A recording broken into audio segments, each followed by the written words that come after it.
Hi everyone, welcome to the MetaMyths, YouTube's best recommended channel because this one really needs subscribers. So please subscribe and share. So now, let's start with the thumbnail image where I showcase the Instagram profile of anime characters. Yes, I'll tell you to create this first, and then leave it in the middle of my video.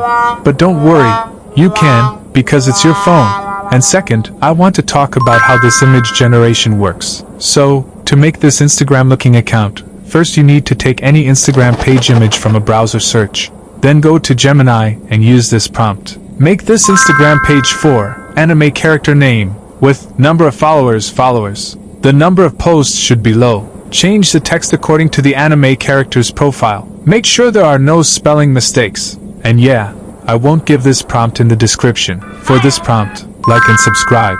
Next, customize this image in Canva for a 9:16 template. And last, go to Grok and use the Imagine feature for stop. Let's do ads first. This is a joke. Sorry, no sponsor. I have none. Please subscribe.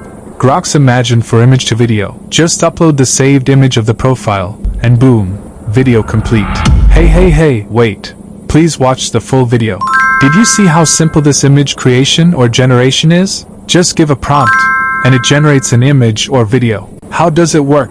Image and video generation work by training massive neural networks on huge datasets, teaching them patterns, textures, and styles. They then use a diffusion process, starting with noise and denoising it, or transformers to iteratively refine random pixels into coherent images or sequential frames, guided by text prompts, to create novel, realistic visuals. Video generation extends this by learning temporal consistency, ensuring smooth transitions between frames. Thank you for watching the MetaMyths, and thanks to our 33 subscribers, and viewers too. Bye bye, stay tuned.